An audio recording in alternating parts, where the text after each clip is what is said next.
Subiendo la loma arriba, mi caballo se hospeda.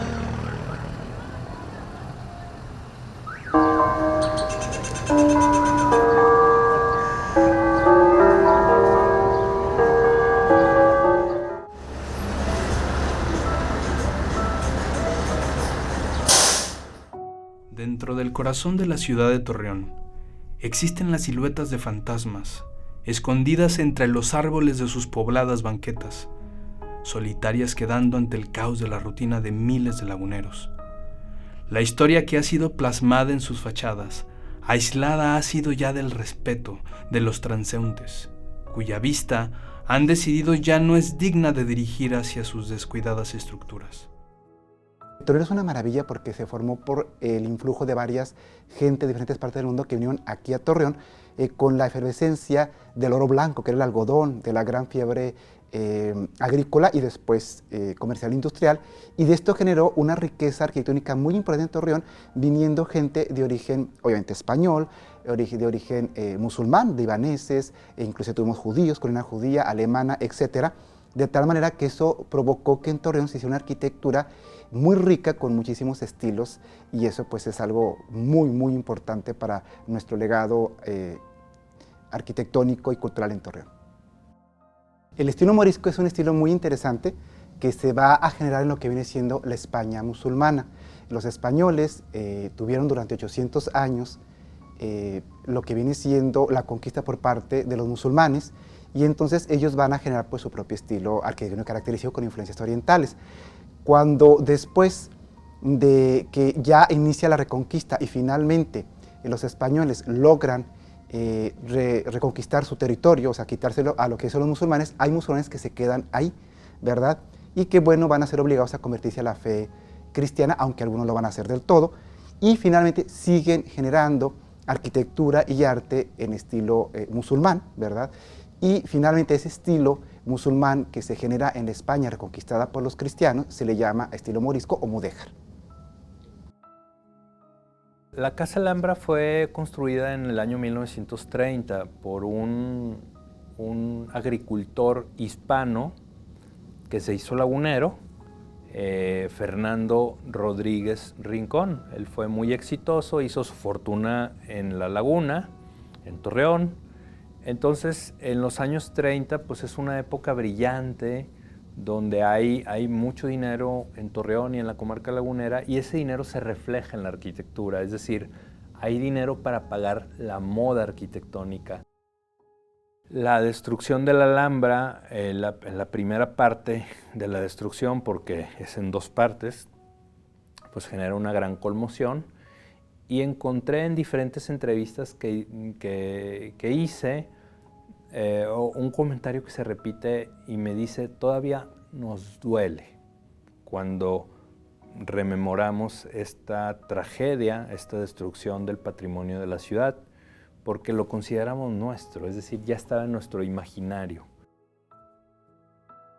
La destrucción de esa casa provocó a que se pensara en la conservación de la Casa del Cerro, de otros inmuebles como por ejemplo la torre de ladrillo en la Presidente Carranza, la Torre Dodson de los años 20, del año 24, y otros inmuebles históricos más que por fortuna se salvaron. Entonces pareciera que hay como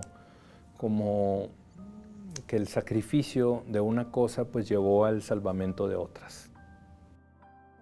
Fácil es perderse al caminar entre calles agrietadas y grises, cuyos únicos colores reflejados por el asfalto provienen desgraciadamente de jardines de plástico que gracias al consumo florecen. La atmósfera que originalmente envolvía a nuestro Torreón por medio de vistosos monumentos y arquitecturas ambiciosas, opaca y sofocante, se ha vuelto debido al crecimiento de los escombros, dejando al torreonense sin un sentimiento de pertenencia por el cual en ellas caminar, orillándole a la búsqueda de la belleza faltante en terrenos que le son ajenos. A través de la destrucción y el olvido, bombas que se detonan con el avance de una inevitable urbanización, obsoleta se trastorna la evidencia de lo que una vez fue Torreón, con la pérdida de la Casa Alhambra, privándolo de contar su historia por medio de sus ancianos muros, que personalidad pierde una vez que la modernidad les invade. En un cuadro más, estos muros se convierten dentro del mapa, el cual codiciosamente buscó alguna vez hacerse lugar frente al respeto del país hace 90 años, perdiéndose entre los bosques de rascacielos de las crecientes capitales y consigo llevándose un pedazo de nuestra extraviada identidad. Es un tema interesante lo que le pasa a esta casa. Yo te voy a platicar así como lo que escuché, lo que oí, ¿verdad? Porque no quiero caer en errores, pero es interesante. Yo de niño sí me dio mucha tristeza. Yo caminaba y pasaba por esta casa y me parecía fantástica y maravillosa. De repente se entera la gente, nos enteramos todos, porque también yo me enteré, aunque estaba chico, de que la casa empezó a ser destruida, tumbada en la noche. Fue algo muy triste porque eso nos habla de que se estuvo haciendo en la oscuridad, como quien está haciendo una cosa que no es correcta, ¿verdad? ¿Qué sucede entonces? Lo que yo recuerdo y que me platicaban y que me contaban es que finalmente, bueno, la casa se vendió, ¿sí me explico? Por cuestiones económicas, y sucede entonces que se empieza, como te digo, a tumbar en la noche, y lo que pasa es que finalmente se detiene el proceso de construcción porque la gente se enteró, ¿sí? Y luego se dijo, es lo que yo me enteré, que la persona que la estaba vendiendo, el dueño de la casa, dijo, bueno, a ver, cómprenmela. Y no hubo nadie que diera el dinero para que se la comprara, se pierde la casa y se termina por destruir. Pues es una cosa muy triste porque lo que se encuentra ahí es precisamente un edificio comercial y departamentos, que lo voy a decir con todo respeto, que no tiene ningún valor artístico. Digo, es un edificio sencillo, moderno, pero que realmente pues no viene a dar valor a lo que se perdió, y eso realmente es una gran tristeza. Poca es la acción que la ley pronuncia sobre la tragedia que convierte en polvos nuestros memorables edificios, lo cual a su vez transforma inconscientemente de manera negativa nuestra idiosincrasia, cegando nuestra visión y haciéndonos mantener nuestra mirada cabizbaja, ciegos quedando ante la inevitable y lenta destrucción de las pocas fachadas que aún historias de nuestro pasado relatan. Luchar por una causa a la que se es ignorante equivale a perseguir fantasmas. Mas dentro de la habitación más oscura, una estela de luz puede asomarse fugazmente, siendo prendida por la iniciativa de una sola persona. La esencia de lo que alguna vez fue la Casa Alhambra pertenece en la memoria de los laguneros como el indicio de lo que no fuimos capaces de proteger. Su infortunio, el interés despertó de la multitud, avivando la llamarada del deseo por conservar el legado de una ciudad ambiciosa, por representar su distintiva identidad. La casa tenía abandonada más de 40 años, si mal no recuerdo. Entonces, estaba en un estado bastante deplorable. Pero como era un espacio privado, porque era del ayuntamiento, todavía es del ayuntamiento, pues la gente solo veía el exterior, que ya había sido restaurado en el 98, si mal no recuerdo, por la UAC. Y entonces solamente podíamos ver el exterior y pues se veía bien, ¿no? Pero según el registro del 2016 que hicieron, el primer grupo que trabajó con la casa, sí era muy urgente una restauración antes de que la casa se dañara más y fuera imposible restaurarla.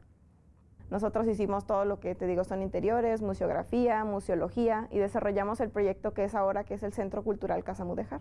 Y pues hicieron maquetas, volúmenes y muchos otros espacios para que pudieran comprender de qué trataba el proyecto.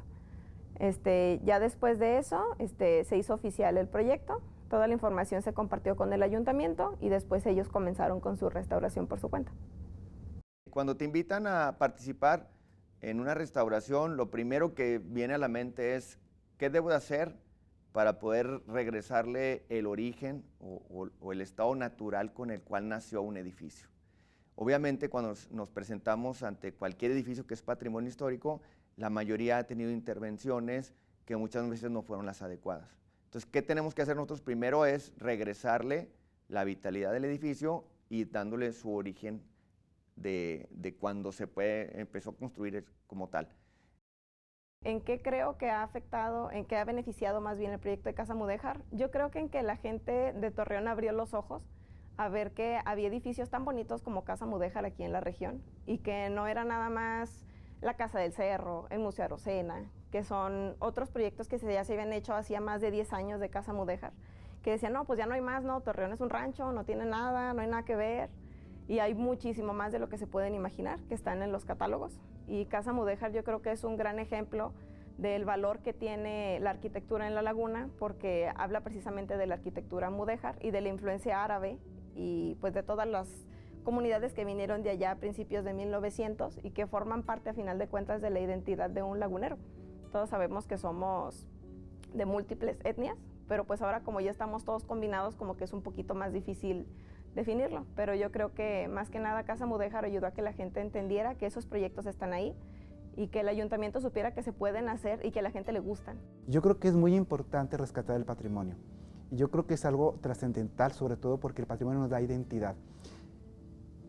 Una ciudad, sí, es más que la colección de una serie de edificios bellos e importantes. Una ciudad, con sus edificios, habla de historias. El lugar donde nuestros padres se conocieron, donde se enamoraron, donde los niños corrieron, donde las personas cantaron, donde las personas caminaron, donde las personas se rieron. Y qué triste que ahora en lugar que digamos, te voy a encontrar en lo que viene siendo la Casa Mudéjar, me voy a encontrar contigo en el Teatro Isidoro Martínez, me voy a encontrar contigo en la Alhambra, la gente diga, te voy a ver en la esquina del Oxxo, de la Colón, en la esquina de lo que es el 7-Eleven, de X lugar. O sea, qué triste que la referencia ya no son los edificios maravillosos, que son estos centros comerciales, que realmente habla de lo terrible que se ha perdido. Volvamos a Torreón, volvamos a esa arquitectura, volvamos a esa arquitectura que tantas y tantas historias traen a la mente de los que la vivimos. Los edificios nos definen, dan forma a las perspectivas, oportunidades y vidas de más de miles de personas. Contribuyen al sabor único de la comunidad y son un vínculo con el pasado tangible de Torreón.